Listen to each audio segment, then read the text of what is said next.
Hello and welcome to the FireButton Podcast number 12, where we're going to be talking about what we're playing again, our best and worst online experiences, and are we snack or marathon gamers? I'm Jay. I'm Spike. I'm Tom. I'm Harry.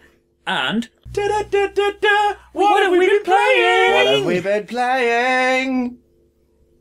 Yes. What have we been playing? Guess I'll start then. Straight in, Jay. Filthy Heathen, yes. I've... Okay, so Harry and myself, we recently got Xbox Live, and a good thing about that is we can get old shit games that no one cares about that have been re-released. I got Darkstalkers. Yeah. Praise. What is Darkstalkers? It's Everybody spooky. says, yeah, it's spooky Street Fighter. It's looser, it's more fun, it's amazing, but nobody plays it. Is that the one with the cat girl that I saw you play? Yes, and the wolf and the zombie. Yes. Alas, it is the unfortunate, isn't it? When you get sort of your older games that you love so dearly, but the online bit it tends to be the thing that goes, and you just have the hardcore that are still left. So everyone that still plays it is absolutely The immense. thing about Darkstalkers is it's not even the online thing. Nobody ever played it. It's one of those things. It came out and it's like this really cool horror-themed Street Fighter, which that's all kind of up my street, and it actually, I would say it's got better character design than Street Fighter. It's got amazing gameplay. It's a really good game, and nobody ever cared. They're like, horror Street Fighter, so fucking what? Hadouken, that's my game. And it sucks. Nobody played it. I'd play it, but I can't play fighting games. Yeah, well, we're going to have to fix that with Scrub Club. Yes. Scrub Club. Yes. Teachers. Right. And I have been playing an awful lot of Red Dead Redemption, again, just because I want to complete it through this time. I've been a while since I've played it, and all the updates have gone to it, the new dialogue, the golden guns and everything else. I've also been playing a fair bit of tanks with the guys here at FireButton, just because, I've got to blow some stuff up. And I've just been handed Assassin's Creed Rogue. Now, for anyone that listens to these videos, they know I am an immense Assassin's Creed fan, and I've been saving myself for Rogue, so if you don't hear from me for a couple of weeks, that's why! I do love the Creed series, and hopefully this is better than Unity, because I've heard terrible things about Unity. Oh. What about you, Tom? Me, I caved after the last podcast. I was playing sort of Pokemon X, and I kind of caved and went and bought Omega Ruby, and I've been playing that as well. I'm so bad. I just keep joining the chain. So I've been playing that, yes.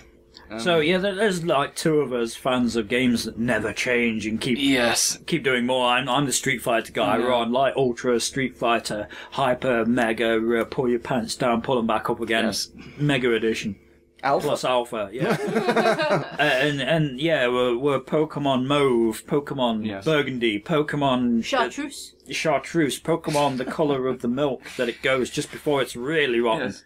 I mean, they changed the colour, so it's surely improved. Right? No. Or they repeat the colour and just put a name before it. We're going to be on Pokemon Biscuit Brown. 2. In 3D. XD. What about you, Harry? As Jay said, we've recently emerged from the Stone Ages and got to Xbox Live for a change. So I've been playing a shit ton of tanks, because everyone's been playing it at FireButton, and I've been wanting it for ages. So I finally did that, and I've been playing so much tanks. So much tanks. It's great. One of us. So- Oh, but it's fun though. It's just like growing up Tig though. It looks like a war game, but it kind of isn't. It's just capture the flag in a big metal brick with a gun attached to it, And a little bit of peekaboo thrown in as well. Yeah, a little bit of peekaboo. A little bit of peekaboo and silly. So how has your online experience been at the moment? Pretty good, though it's not my first time. It's not. No. Oh. This leads us on to our next topic, our best and worst online experiences. Okay, well I guess I'll go first. I don't really have any particularly standout best and worst online experiences, because I have only ever played 2 things online. One of that being tanks, and the other one being Guild Wars.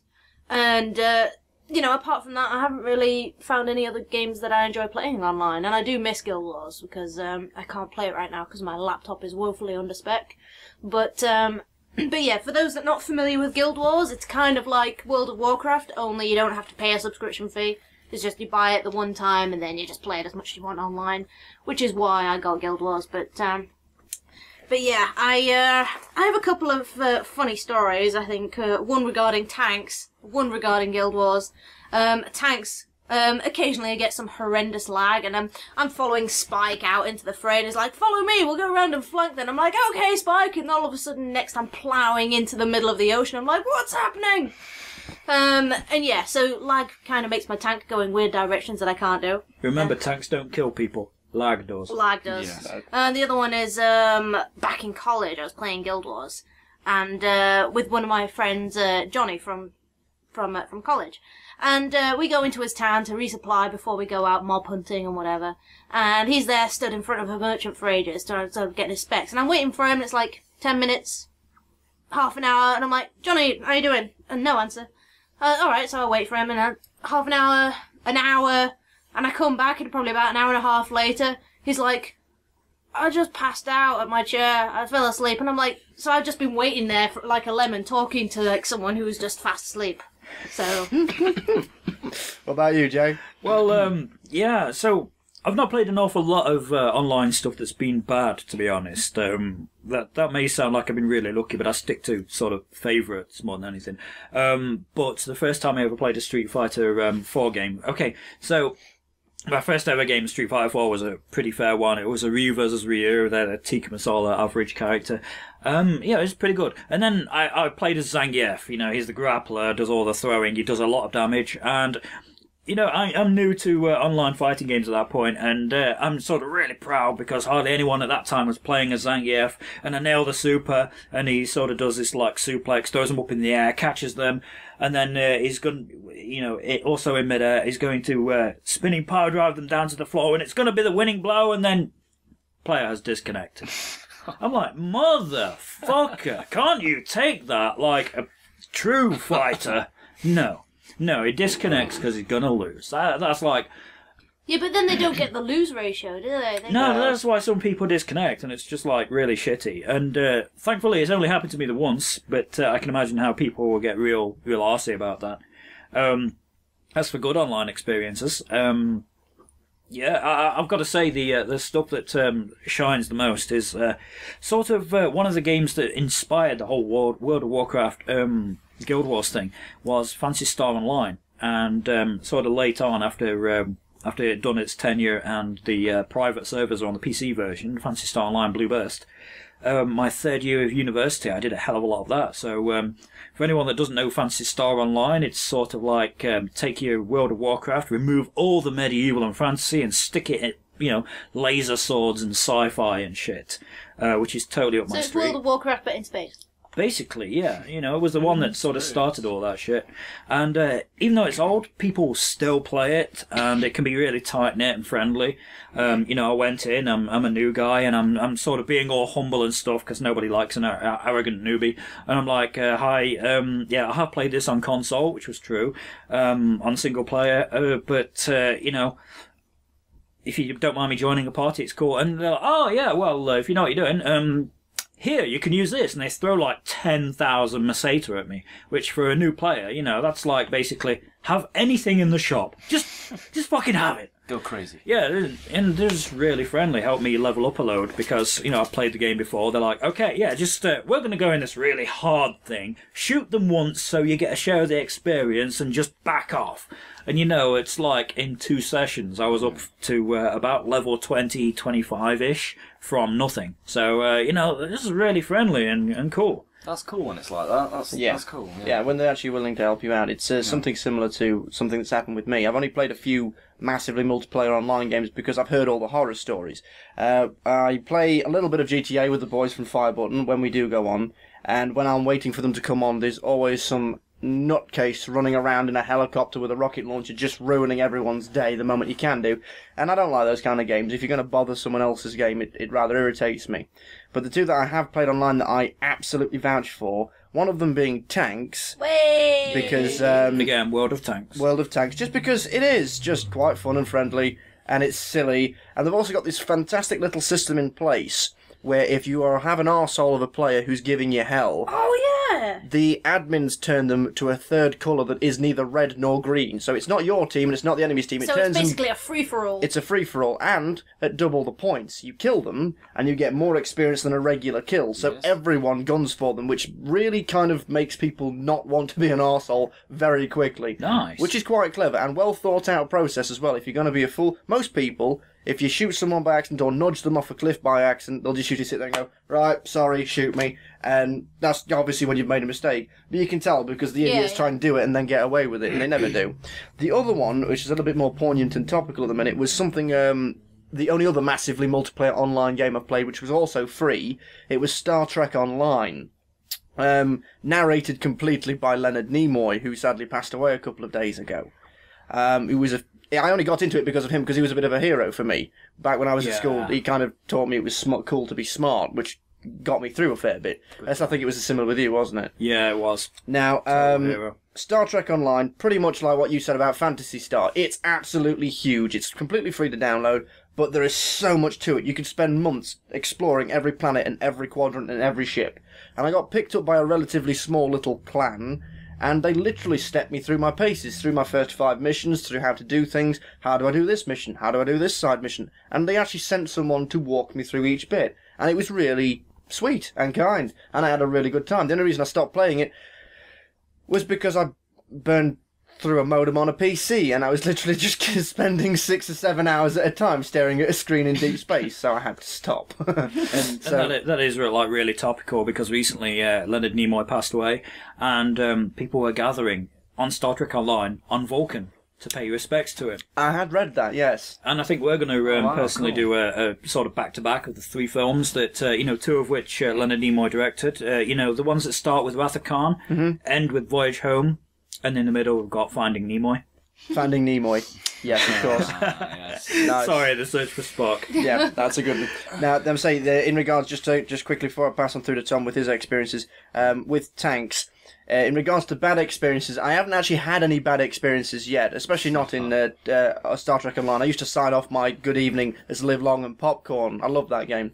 But in tanks, I have had one particularly bad experience where I had someone really throw some hate mail at me. And there was just one mission, because I did really well. I killed half the team on my own. It was a fantastic game. And I got a single message blast through, which was just hacker. And I'm like, I would have got really upset about that usually, because I'd hate to think someone would think I'd done them wrong. But I was actually quite proud that someone thought I was that skilled that I actually cracked the game. So that was quite a compliment, really. What about you, Tom, man? I've had a couple of those. And it is kind of just an underlining of, I've had a good game there, where it's either angry message of noob or hacker, and it's always the games where you've done well. It's never one where you've died in the first 30 seconds, so it's always a bit of a compliment, really.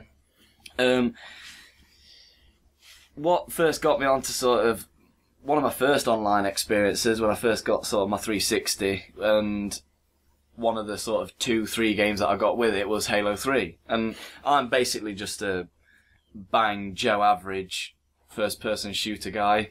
But online, I am not Joe average. I am way below Joe average. And it was just in the beginner servers, losing, getting owned by 9-year-old American girls. So my first lot of online experiences, it kept me away for a bit, actually. It kept me away for a good sort of year, until I had other sort of games where I thought, yeah, I can do this and go on. And I had a good stint on the PS3 with, again, like GTA. I kind of like the driving side of GTA. I did. I quite like a few races on there, so that was good. And I loved the world of tanks with everyone here and that, guys. That's there are some laughs there. Yeah. You just can't go into some of the things that happen on there. It's just good. Yeah. It's just amazing. So, Spike, sorry, you were saying about how you literally burnt out a modem going through Star Trek Online because you spent so much on it. That brings us to our next topic. It does. What kind of gamer are you? Are you a snack gamer or a marathon gamer? Shall I? Well, a snack gamer is obviously a bit at a time. Marathon gamer can just sit there all night. So go on then, take it away, Spike. Well, as if it's not obvious already. Well, as it's not obvious already, right? Okay, some of the biggest games I've played would be Red Dead Redemption, obviously. We've got Fallout 3, again, with all the expansion packs. We've got Skyrim Game of the Year edition and things like that. Let's put it this way, to quite easily describe what kind of gamer I am. The week Skyrim came out, I had a week booked off work. I had a month's worth of Pringles, Jelly Babies, Maltesers, and litres and litres and litres of Dr. Pepper. Amen, Me, brother. my girlfriend, Product placement, yo! Product placement. Me, my girlfriend, my friend, and her boyfriend literally spent 3 solid days burning out my brand new Xbox 360 when we got Skyrim, because we took 4 hours on, half an hour for it to cool down, next person, for 3 solid days. When we finally emerged into daylight, the Xbox was dead, the disc was half warped, and we had the best bloody time of our lives. It was totally good. I can't just sit and have a simple game. It has to be a long session for me. I have to get sucked in. It's my escapism. What about you, Jay? I will. No, Tom. I'll jump in Tom, there. beg I'll pardon. jump in there. But I second that, and it kind of links in with the online really, because I kind of start off usually with you guys and things like that, and then as it gets later, obviously with the time difference, because I quite like playing on American servers, because it just seems such a more social place. I mean, Americans, they're just I was toying so around much with more- trying the American servers. There's so much more chatty and things like that, and yeah, that just turns into a marathon session because of time differences and things like that. I am not a snack gamer at all. Once I'm there, I just set root. I kind of need digging out the ground when the sun rises. So big time marathon gamer, some sickening game times racked up on GTAs, tanks. You were on about Football Manager. Football, yeah. Football Manager. One of my, on Steam, the record, I think it's close to 900 hours Oh, Jesus. in a year, which you divide that by the 365 days, yeah, it's over 2 hours a day for a year.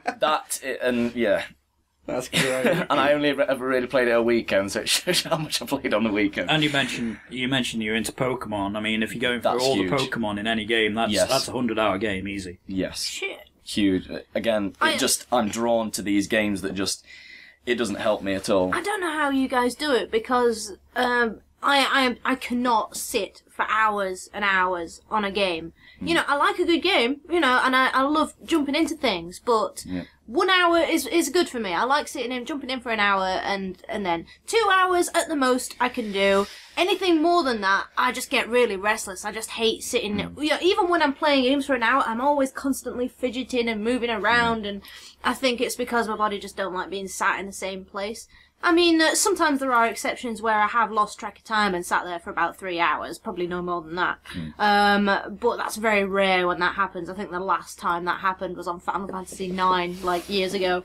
But yeah, I cannot sit for hours on a game. I like to be able to jump in, have an hour, and then go do something else. But the thing is, I sort of coined the term snack gamer because that's what it feels like. It's like I'll go and do a bit of a game, then I'll turn it off, and then I'll go do something else. To tide you over.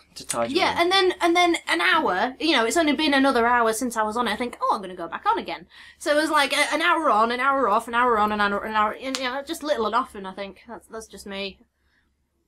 Yeah. So you're definitely a snack gamer. I've got to say, I am actually kind of a snack gamer, but it's weird to describe. Running with the whole food thing, I like to engage in what I call portion control because it's this. I don't know how long I can play. I really don't. When I start playing a game, you know, I feel like a game. I play until I burn out, right? Which sometimes can be half an hour, sometimes can be 3-4 hours, sometimes can be all day. But the thing is, and this really, really affects my choice of games and why I'm really a big fan of like arcade stuff or fighting games, where the sessions can be really small, is if I burn out, I've got to stop playing. I have to stop playing then and there. You know, I can't spend half an hour and get to the next save point because I'm burnt out. I have no interest in my favourite game here at all. I need to stop playing. So, yeah, I'm sort of like a binge snack gamer, I guess. But I've got to have that portion control sort of thing going on. You know, the very moment I get burnt out and I got to stop playing, I got to stop playing. So it's like a crisp, you know, like 10 minutes is one crisp, and you could eat like 3 packets or 3 crisps, you know, when you've had enough, you've had enough. Yes. Alright. I kind of guess with you, Jay, it's kind of, with you liking your retro and your arcadey stuff, it's hard to gauge because they tend to be smaller games. Yeah. Very drop in, drop out. Yeah, kind of tarring everything with the same brush, obviously. I think the thing I like about those also is, and the reason I can burn out pretty quickly is me being a fan of the retro games. Sometimes you can have a 3-minute game and it's way more intense than a 2-hour game on something else because it's all sort of packed in there. And, you know, that kind of thing, that intensity I will burn out quickly. And I think it's kind of good that the games are short because I can experience quite a lot in quite a little time and then go do something else. I'm going to go home today and play Assassin's Creed Rogue until I faint from hunger. Alright. I'm going to literally probably go home and I won't go to sleep tonight. I'll play for the most of Sunday. I'll probably pop round Steve Sunday afternoon. I'll walk through the door like, it's awesome! And then I'll walk out again. And just so I've known for a fact I've been fresh air. I'm the exact opposite. I have to have big, meaty meals with side orders and fries. And It's like Steve as well, who's currently not on the podcast, but he could probably agree with me. I can hear everything. You can agree with me, is that especially when he gets a new game, that's it. He has to stay on the game until it's finished. yes. Non-stop. yeah. No matter how long that takes. I can't do that. You know, I've got a new game sometimes, can't do that. and Steve might ask, you know, have you played it yet? Have you played it yet? I'm like, no. No. That was yesterday. Yeah, I've just not felt like it. It was, what's the deal? Yeah. Well, this is just a tip. I knew exactly. I mean, Steve said a good example, so we'll use Steve as the example. When he got the new Resident Evil, okay, it was literally a case of he got it, and he made a little vine about it, threw it on the sofa with all the snacks and stuff, and I just watched the vine. I'm like, I'm not going to see Steve for 4 days. And it was literally a case of every time I tried to message, and it was just like he died. He'd honestly he just dropped off the grid altogether. Steve bought Resident Evil? Oh yeah, I was saying such a shock. That's probably why we didn't see him. It was just such a change of... Well, The character just wasn't like that. No, you know, how it's could always he? the quiet one. But no, I walked in a couple of days later, just walked through his front door, and he's still there in the dressing gown in front of the telly like, how are you doing, dude? I'm getting through a knife plate. What do you mean? I'm going through it with just a fucking knife. Like, why? Because knife. Okay, I'm going to go home now. Good. So, yeah, horses for courses. These should I have the think road. you're embellishing a few facts a little here. Oh, I What? don't think so. What? Oh, let me guess. There was no dressing gown. Okay, I think that's a good enough time to wrap On that that up. note. Okay, yeah. Thanks for listening. If you've got any topics you want us to discuss, Drop feel them in the free. comments. No way to drop it, guys. Also, in the comments section, if you want to comment on whether you're a snack or a marathon gamer or your best or worst online experiences, Yeah, let us know. Let us know. Anyway, we've been FireButton. You've been great. Catch Bye. you later. Thanks, guys. Slayer. Bruh.